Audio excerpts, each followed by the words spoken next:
It's good to be back with everybody. It's good to start the season. A couple of housekeeping items. As was tweeted out a little bit earlier this week, Trevor Taft will wear jersey number 1 for the opener against Southern Utah.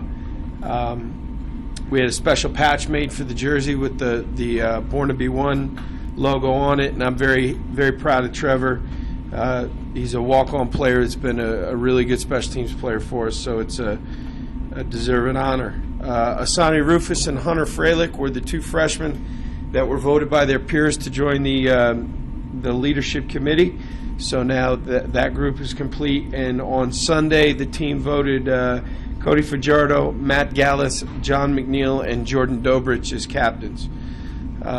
So that's just some housekeeping stuff. Overall thoughts on getting started here. We are very excited to get going, obviously, from the end of last season through winter conditioning, spring football, the summer, training camp. We're very anxious and very excited to start playing games again. Hope we can get a good crowd. I know Labor Day weekend's tough, but we have a noon kick, and people can go to the lake Saturday afternoon. So I'm hopeful that we'll get a good showing for the home opener, and then build up some momentum for what is really a good home schedule this year. I can tell you that we have talked to the team at length about not taking an FCS opponent for granted. We went as far as showing all the FBS teams that had lost to FCS teams over the last 2 seasons, especially a lot of victims in the first month of the season, in weeks 1, 2, and 3, where you're worried about whether or not you're game ready and you're taking your opponent seriously enough, and we are going out of our way to make sure that our guys understand that Southern Utah is a good football team. They're capable. They beat UNLV in 2011. They beat South Alabama last year. I think they play really, really hard, especially on defense. And they're a lot like other teams this time of year. They have some playmakers and they have some question marks, and probably no different than us. Didn't know Ed Lamb before we started researching the game. 34-34 going into his 7th season, but really took over a thing that was kind of a mess and has reinvigorated the program and led them to the playoffs last year. He's got a defensive background, and as you watch them as a team, you can see his touch on defense. They are, in my opinion, really good and play very, very hard. Defensively, Demario Warren's the coordinator, but you can tell that the head coach has got his influence on defense. I think they run very well. I think they're aggressive and physical, and they're certainly not intimidated by anybody. They're going to jump in and out of 3- and 4-man fronts. They'll show you an odd look, and then next snap you could see a 4-man front. They're going to show different pressure packages from each. In the defensive backfield, they're sound. They don't do anything crazy in the back end. But I do think that they're well coached and don't give up a lot of big plays. I do think they have some difference makers. They have a defensive end, James Cowser, number 53, 6'4", 244 D end, 10.5 sacks last year, 19 tackles for loss, and plays with a great motor. And he's the guy that when they jump into the odd package, he'll pick his hand up and move around, and they'll get creative in how they use him. Number 56, a sophomore linebacker, Chinedu Ahanu. He was supposed to be a redshirt last year, and in Game 7 they had an injury, and they took the red shirt off of him. And as you're watching the film, he jumps out because he can run. He runs like an FBS linebacker runs. And then they have a corner, LaShawn Sims, number 36, who's a 6', 200-pound guy. He's got great size. He's experienced. He started a bunch of games. He's 3 interceptions, 4 pass breakups last year. And, I'm impressed with him. He could, in my opinion, play in the Mountain West. So I do think they do. On defense, they have some real difference makers. Offensively, the problem that they present to us is a new coordinator. Gary Croton, who's won a BCS national championship as a coordinator. He's coached in the NFL, coached in the CFL, former head coach at BYU. This has been really the biggest wild card in our preparation is what film do you watch? The last time Coach Croton coached in college football was at Maryland, I believe, in 2011. So we've been watching some of that tape. Believe it or not, I've watched some Winnipeg Blue Bombers tape from last year. I'm just trying to figure out which guy they would take off to go from 12 to 11. But, I mean, you're trying to just look at some concepts and see how they're attacking people.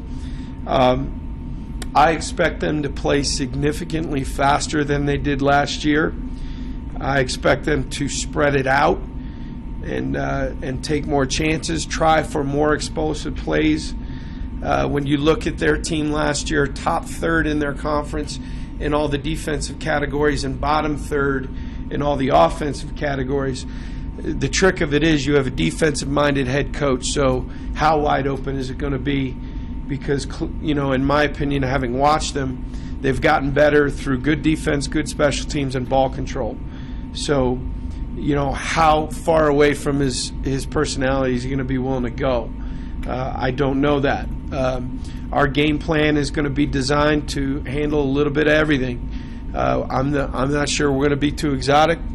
I don't think we can afford to be because, you know, we're going to have to prepare for a lot of what ifs here on defense. I expect to see both quarterbacks play 15 Cantu, who is the returning starter, and Olsen, number 2, who is the transfer from BYU. Maybe I'm wrong, but I expect we're going to prepare as if we're going to see both of them. They have a tight end from Las Vegas, 6'5", 250, Anthony Norris, who's got really good size. He's a good athlete. He's a good pass catcher. I would expect that he would be featured more this year than he was last year because he's obviously got ability. The back, Malik Brown's a pretty good player, 6'1", 195. You know, and I expect if they spread it out and try to get him out into space, that it will serve him well. Number 3, Justin Brown is a wide receiver returning from a mission, so he's 6'2", 200 pounds, and going to be older, and you know he's played a little bit. And then they have another wide receiver, 11, Mike Sharp, who is a converted quarterback who actually ran for over 150 yards in a game last year, so we know he's got some athletic ability. I think, look, we respect this opponent. I especially respect their toughness and how hard they play. There are some unknowns going into the game, so really the focus for us is trying to do what we do and do it well, not try to be too exotic and just really focus on our preparation and making sure we go out and play as sound a first game as we can play in all phases. So that's kind of where things are at now, and if anybody's got any questions, I'd be happy to help. Coach, go ahead, Dan. What do you expect your team to find out about itself in this first week? Oh, I mean, I don't think this team's any different than any other team that plays their first game. You know, the guys that are playing their first real college football are going to get, you know, by halftime they're going to understand, okay, this moves a little bit faster. Austin Corbett, who we have a lot of confidence on Austin, but the bottom line is our left tackle is going to be playing in his first college football game. So, you know, those kind of questions. What kind of condition are we in? How are we handling operations? Can we be penalty free? All those things. You know, you only have officials with you for a handful of times in training camp, so all those sorts of things. But I don't think that makes this team any different than any other team playing their first game. I think you feel pretty good about this team. I've seen some tweets and some of the other coaches talking about how much they love this team. First of all, is that a fair statement? And then secondly, are you concerned maybe about this team maybe feeling a little bit too good about itself? Oh no! When we the first part of that question, yes, I do feel very good about this team, and I'm very proud of the way that our players and our assistant coaches have worked all the way through the off-season training camp. I mean, it was a good training camp. I was very pleased with it. But ultimately, we have to go win games now.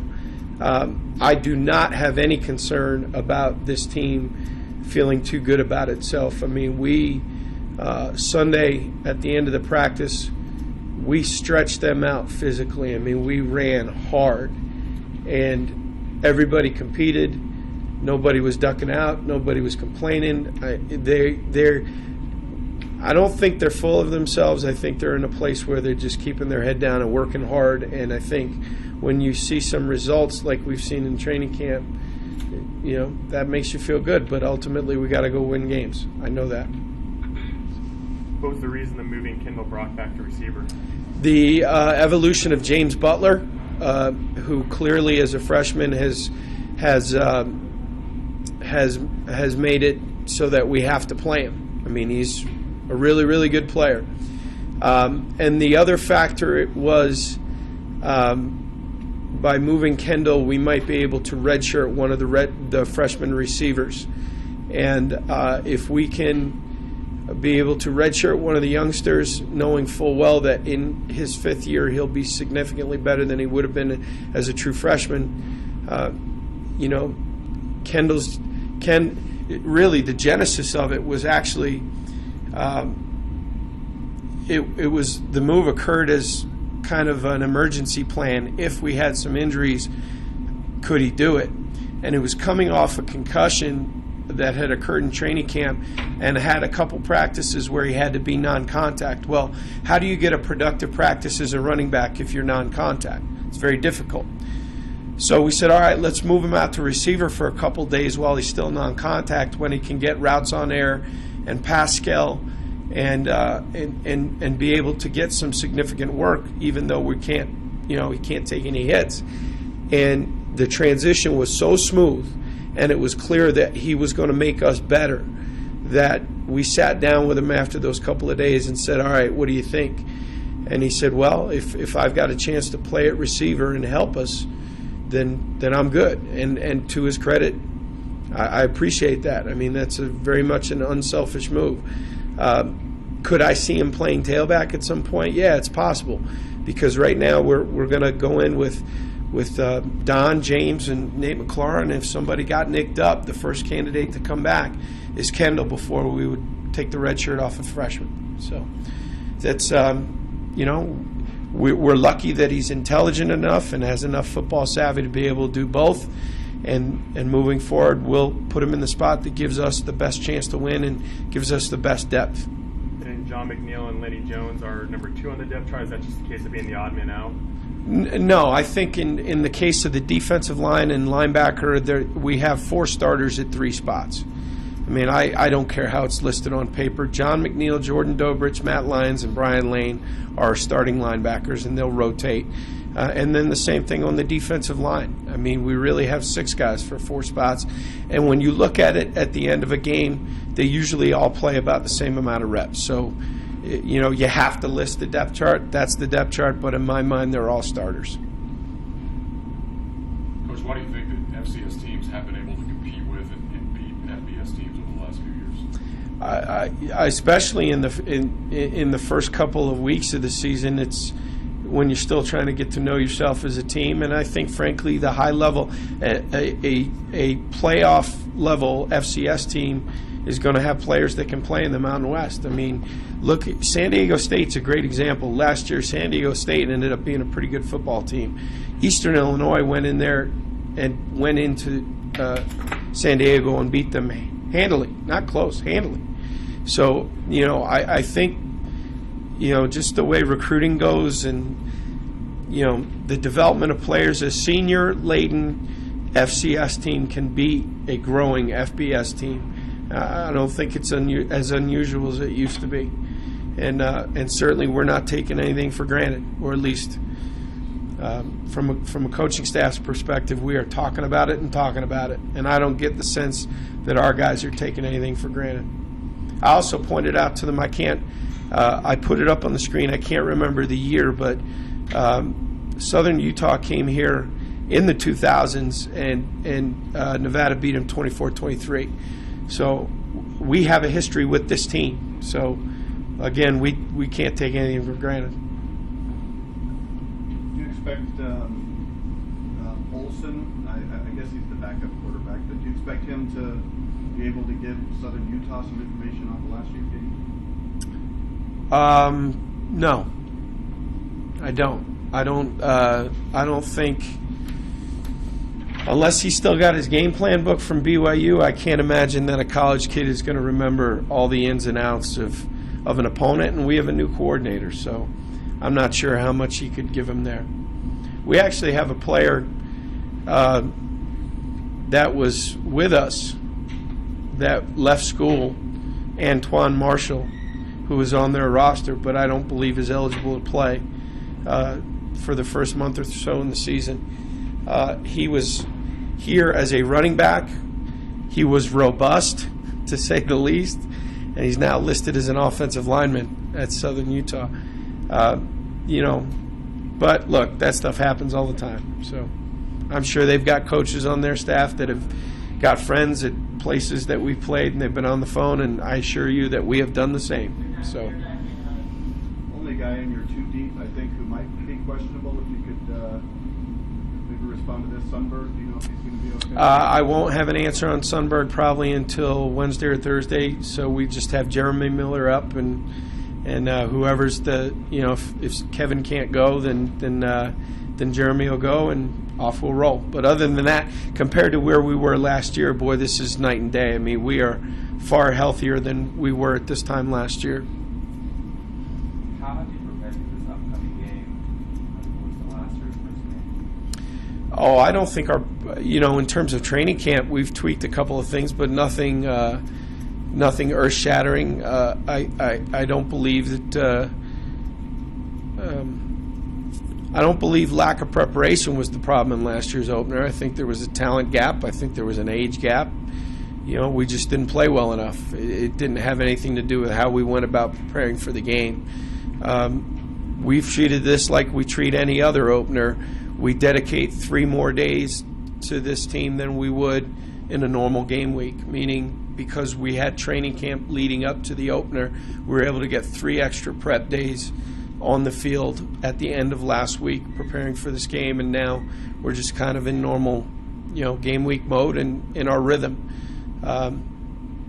The other thing you get is that you get the spring and the summer to study their film, and we try to get a jump start on the first 3 or 4 opponents in terms of watching tape. But again, as I said before, watching their offense from last year, what good does that do? I mean, they've got a brand new system going in, so you're really looking at personnel, but the scheme part of it, it's a little bit of an educated guess at this point.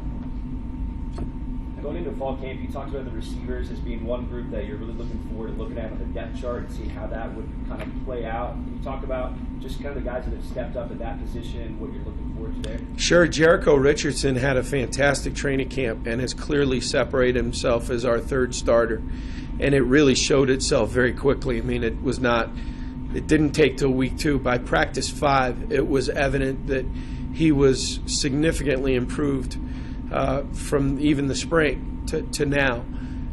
And coincidentally, he's had his best stretch in the weight room and his best stretch in the classroom. So it all matters. I mean, it all kind of ties together. And Jericho's producing at a level that he's not produced at before. And there's nothing wrong with that. He's getting older. I mean, he's a redshirt sophomore. I think Braden Sanchez, the junior college player that we added over the summertime, will see game action.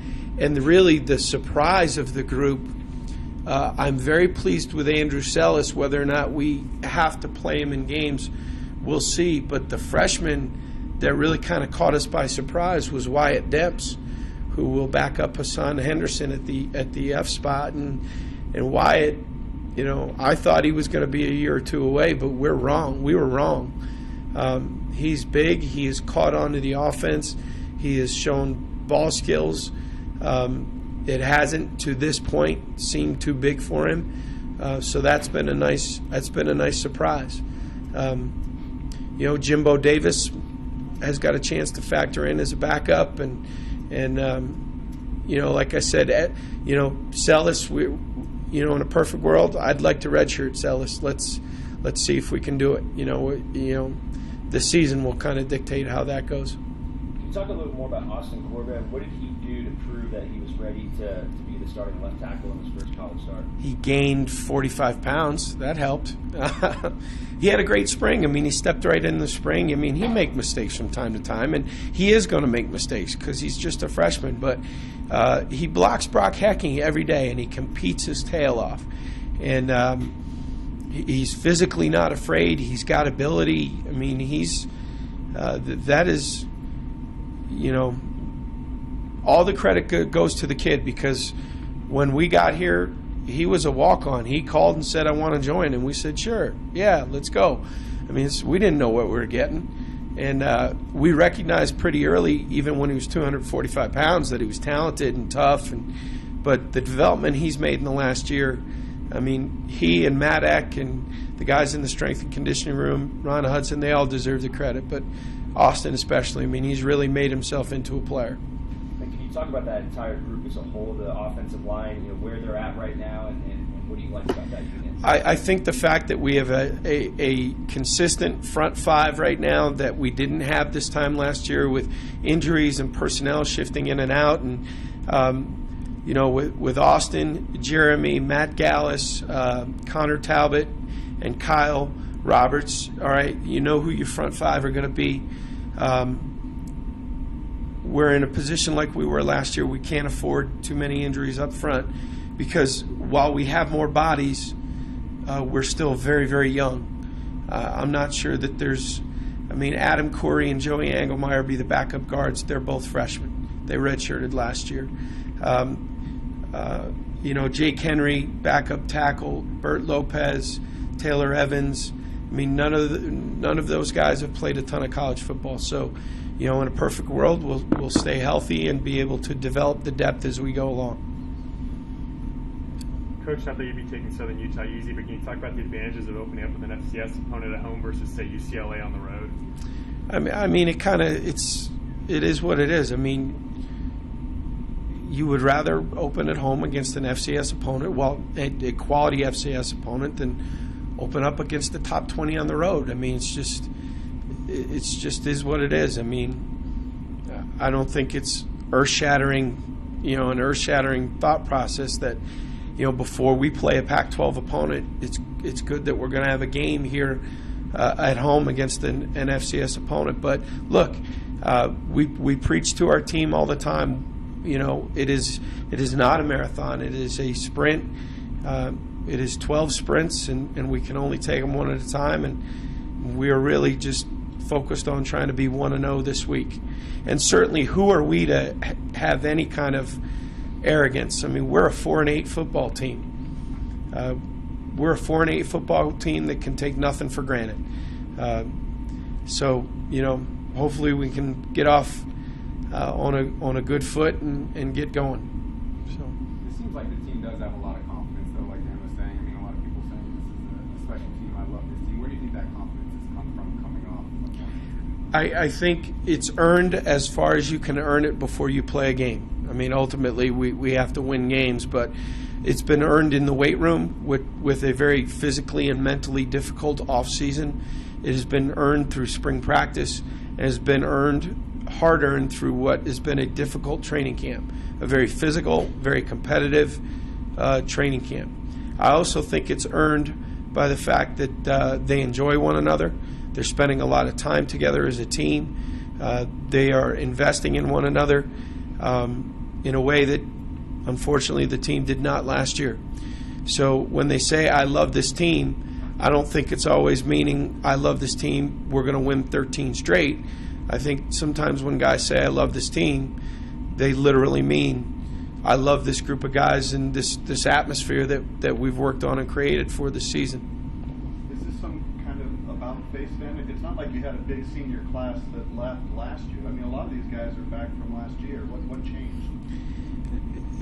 I just think the recognition that guys had to buy in to the greater good here if we were going to get anything accomplished, that it wasn't about individual statistics, and it's not about, I mean, nobody liked the taste of being 4-8 and not going to a bowl, and the only way to get that fixed was to be all bought in together. And I think guys recognize that, and I'm not being overly critical of last year's team.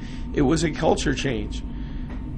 It takes some time. I think, and frankly, myself and the staff have done a significantly better job of investing in our culture as a team, as opposed to just simply X's and O's and all the other stuff that goes along with the job. One or two more for Coach. You question the mental toughness of the team coming off last year. I mean, are you confident this team is a lot more mentally tough? It's a tough. Yeah, I feel like we are, but only time will tell. I mean, we got to go prove it in games.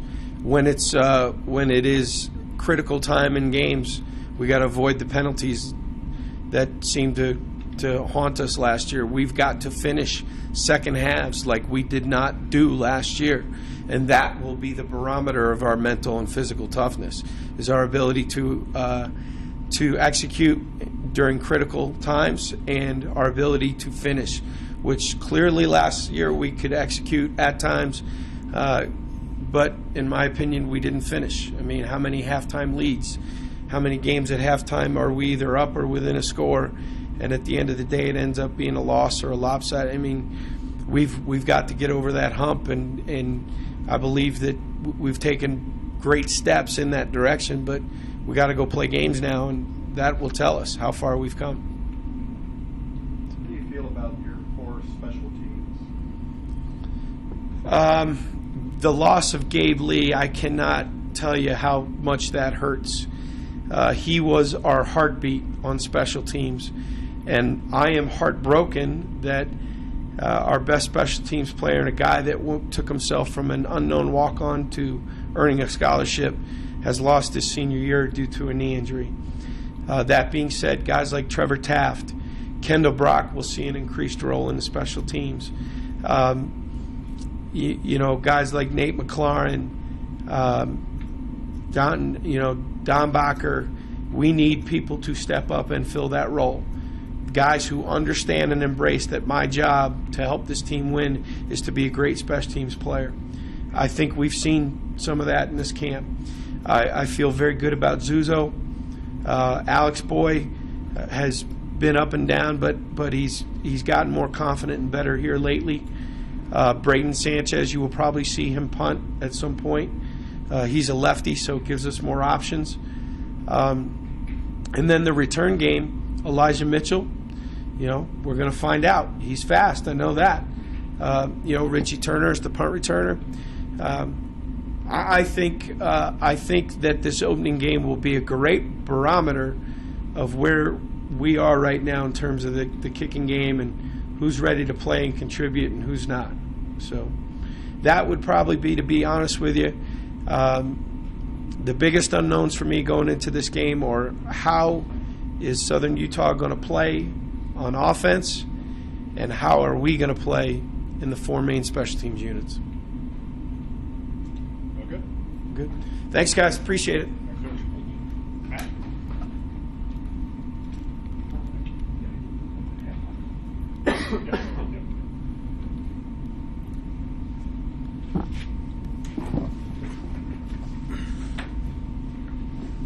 Questions for Matt Galas? Matt, I guess I'm just curious. You were kind of off limits there for a while, and now you're talking again. So is that just because you're a captain, or?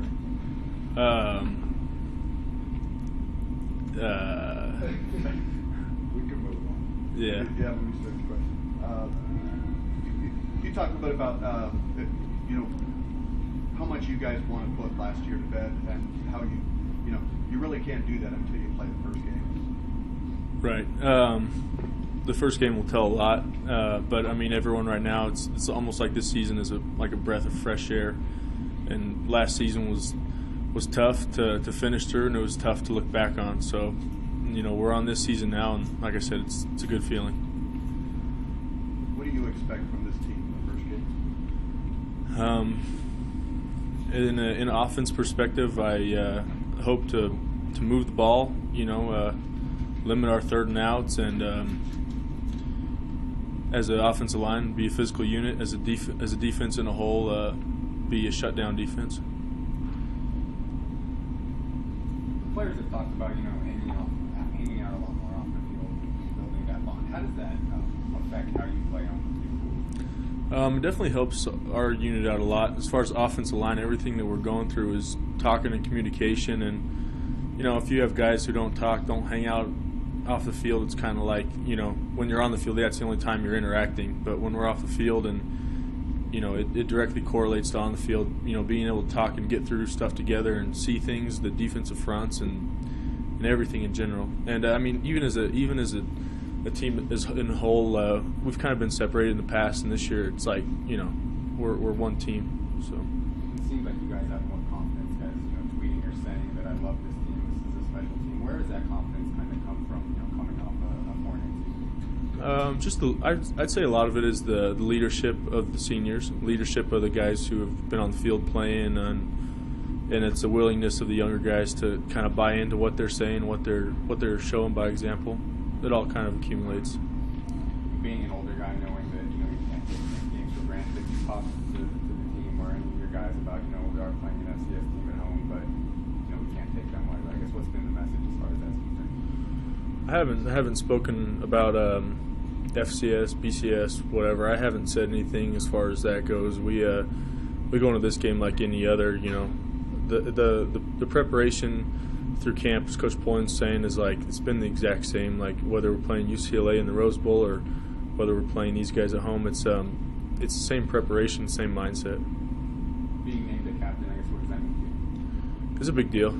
It made me feel like so special. Like everything that I've kind of been working for over my 5 years here has kind of accumulated to that. Like being a captain. Like I didn't know if I was going to be selected by the team, but it just because I'm not much of a vocal leader, but I kind of try to lead through example. But so I wasn't sure if guys saw that as a weakness of mine or what. But being nominated captain, it's a special deal for me.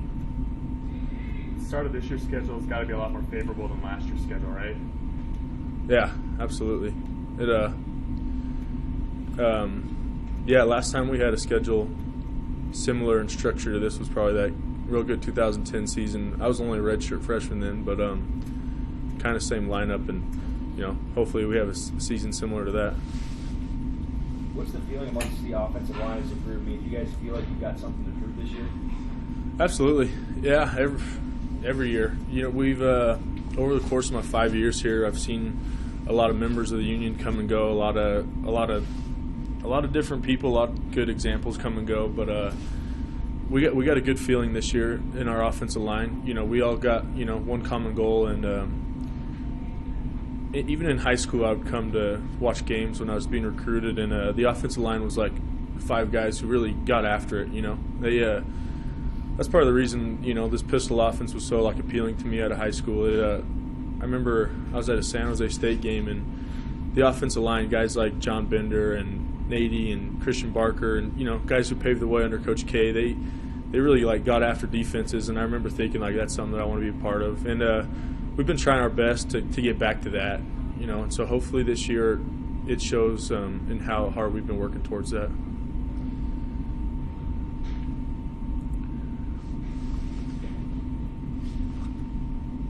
Any other questions from that, guys? Okay. Cody?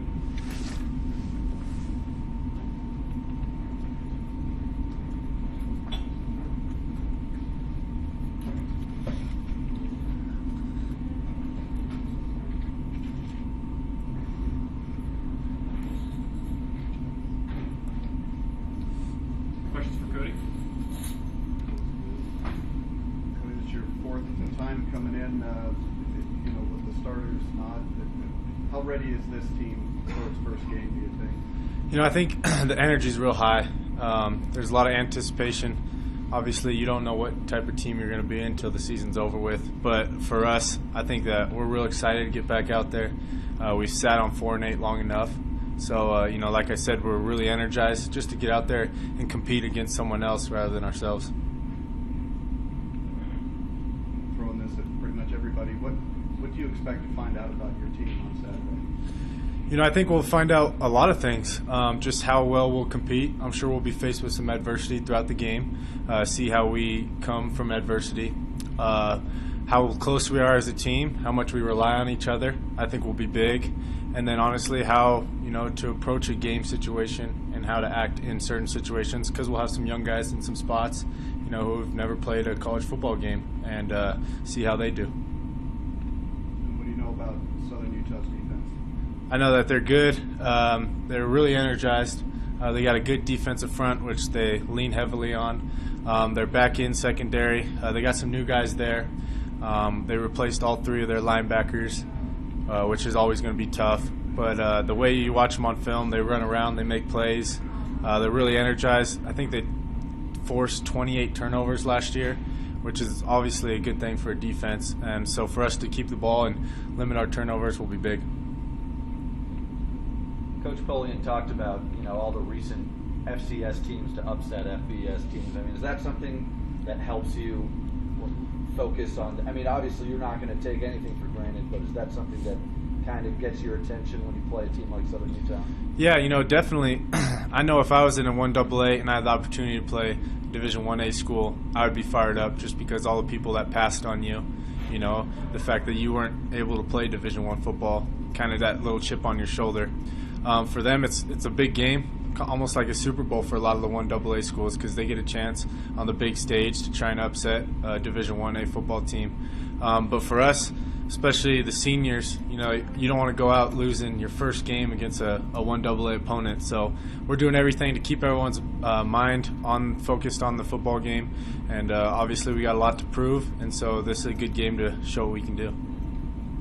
This year's schedule stacks up a lot more favorable than last year's schedule. Do you agree with that? I do. I really like this schedule. From all the home games, the tough games we got at home, and not going UCLA, Florida State within the first 3 games is pretty nice. We got some good opponents in Washington State and Arizona, obviously, but we're focused on Southern Utah. We're really excited about the schedule that is placed ahead of us, especially as seniors, and we're just ready to get the season going. Are you more optimistic heading into this year than previous years, just because of how you talked about the love of this team, or more camaraderie in this team? I mean, do you feel like you're better than fly ahead for this team than past years? I think definitely. I think a big thing is that I'm a senior, so you only get one senior year, and the fact that if you go 4-8 as a senior, that's pretty tough. So I think a little bit of that optimism is coming from it being my last year, the seniors' last year, and obviously we want to have the greatest year and our careers on the high note. So for us, the team's been doing a great job of getting close to each other. Obviously, like you guys said, the love for each other, and what we've said, the love for each other has been tremendous.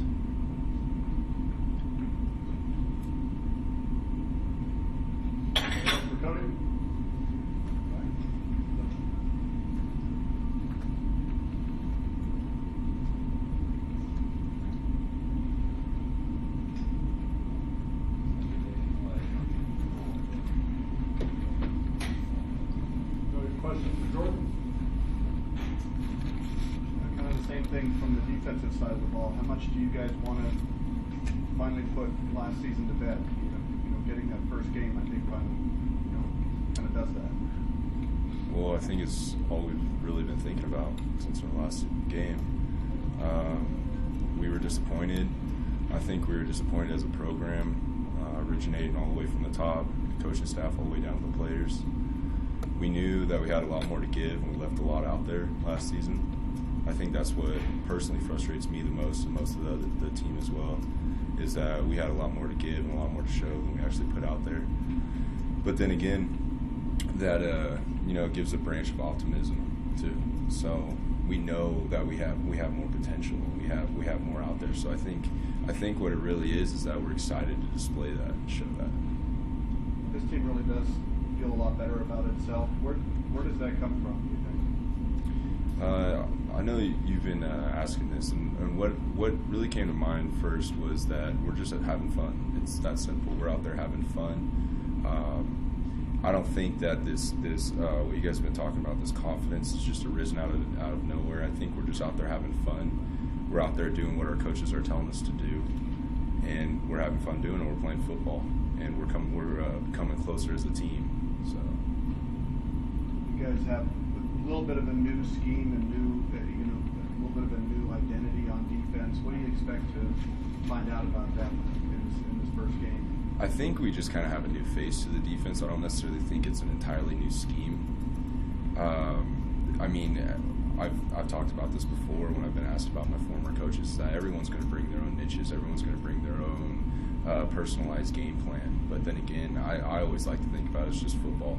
I mean, it's just gap football. It's just, we're going to do a little more of this or a little less of this, or this is where we're going to focus. This is how we're going to game plan for this team or for this type of team. So it's nothing. It's really nothing. It's really nothing new to any of us. It's just football. It's a new face, a new coach, and a new D coordinator, and that's really all it is. So doing something on Nigel for tomorrow as well, and he talked about last year how he kind of, he took the blame for how he played last year and how he reacted to not starting. Can you talk about how far he's come in this last year, winning that starting role again? I mean, off the field or in the locker room or in social situations, Nigel's a real quiet guy. He's a real quiet guy, kind of keeps to himself, and he's a respectable guy. So when it first became apparent to me was in the spring, and then more so in the fall when we came out for camp. And I just noticed I'd be watching film, because it's hard when you're out there scrimmaging and stuff to see what's really going on behind you, and guys are making plays, but you can't really see it until you watch the film. And then, I mean, we'd be watching film and we'd say, dang, this guy's really jumping out. I mean, he's making plays, he's flying around the field, he's making good reads. It's like, it's something that I don't know if it just clicked for him or what it was, but it looked like almost an entirely new guy. He was never terrible before, but it was just like, dang, where was this Nigel? And it was uplifting and it was surprising. Hosting Southern Utah to open up, we've talked about the FCS teams that have upset FBS teams. I mean, it seems like no one on your team is overlooking this squad. I mean, do you feel like you guys are focusing on them just like any other team? Yes, definitely. We've been focusing on them the same as, just like as everyone else has said, the same as any other team. Defensively, it's been kind of more of a different approach because we don't necessarily know what we're going to see. They have a new old coordinator. All we have is some stuff that he's done in the past. So we've been approaching it a little differently in that aspect. But other than that, it's just another team on the schedule. So can you talk about the beginning of this year's schedule as compared to last year's schedule? Since last year's was obviously a lot more tougher. I really haven't focused on that too much at all. I haven't really looked at the schedule and say, this is going to be an easy game or this is going to be a hard game, because those are the kind of things that really, what I believe, are going to get you beat or just going to get you distracted. I just kind of look at it like, this is who we have this week. You go in and watch film and you look at the same things you're always going to look at, and that's about it. It's pretty basic. Jordan, stopping the run obviously is probably key number one this year. How much better do you think you guys are at doing that? It's really hard to tell at this point, because all I can really speak on is the scrimmages that we have, and the scrimmages that we have is we've seen I personally have seen the same offense of what's going on 4 fall camps now, 3.5 years. So you can't really say, well, we're going to stop the run this year. We're going to be great at stopping the run, because we haven't had a chance to really stop the run. We haven't had a chance to play a team. All I can say is that defensively as a whole, we seem to be playing more eagerly, with more energy and with a lot more passion. We're closer as a defensive unit. You got the experience, I guess, too. You're bigger. Jordan Hansen's bigger. Is that going to help, you think? As far as stopping the run, just like size. Are you saying we're bigger than size wise? Yeah. I'm sure that's going to help. That was something I focused on last year, because going throughout the season, you get wrapped up in your school stuff and you get wrapped up in football, and you start to get. For me personally speaking, I got a little distracted in the weight room. I started to lose a little bit of weight towards the end of the season. It's just a long season. Your body's getting beat up. You can't lift the way you want to lift anymore, because your body, like I said, your body's getting beat up. And so I like to come into the season healthy, strong, and this season I've made it a personal goal to stay healthy and strong throughout the entire season. So I'm sure that's going to help, and I know that's what a lot of other guys are thinking too. You know, you always want to be at your peak shape when you come into the season, and you want to try to nurture that peak shape as much as possible. What does it mean to you to be team captain again? It was an honor. I was really thankful. I was appreciative. I mean, those are my teammates that are putting in those votes, and it's humbling, and it's a true honor that my teammates are going to vote for me to represent the team as a team captain once again. And I just want to be the captain that they want me to be. So that's basically how I look at it. Anybody else for Jordan? Okay.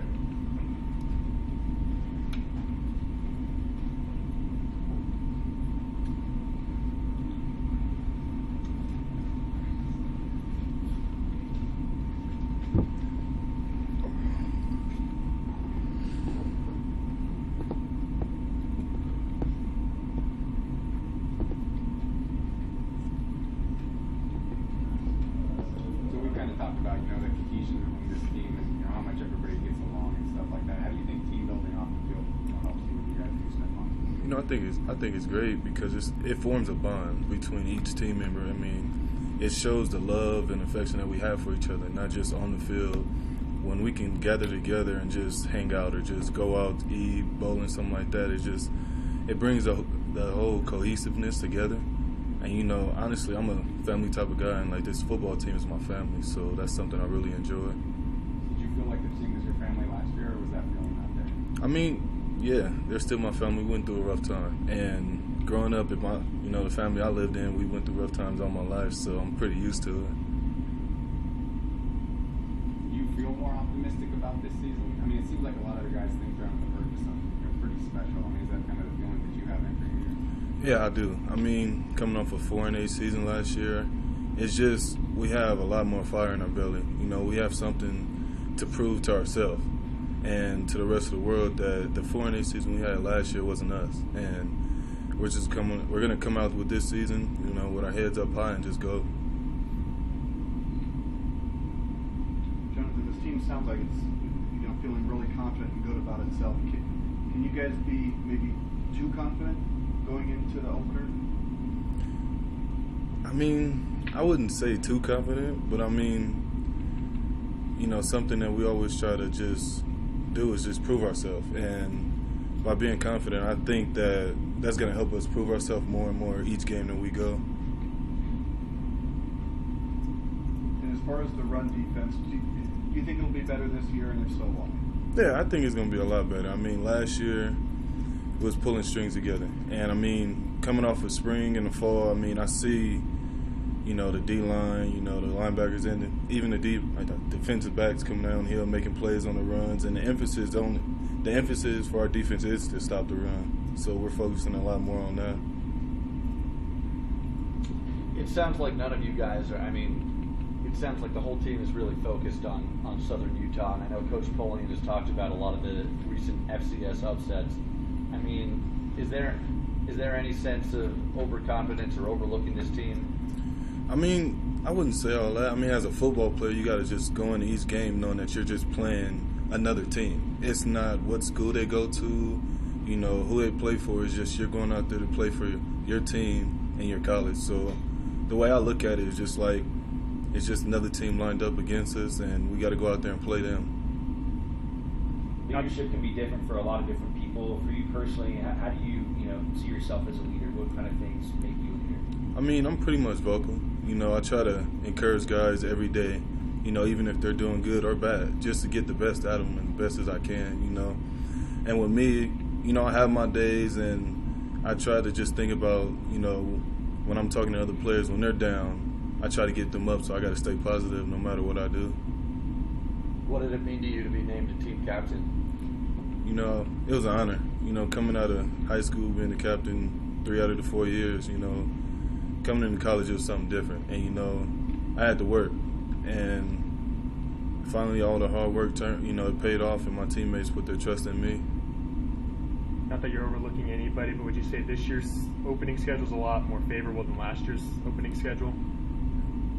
I mean, yeah, you can say that. I mean, if you look at last year's schedule, we had the chance to come out with a few more victories, even when we played UCLA and Florida State. And then you're not the starting linebacker. Does that add a chip on your shoulder, or is it just doing whatever the best to help the team? I mean, yeah, it has a chip on my shoulder. You know, the coaches sets up the lineup, so I just go out there and get ready to play.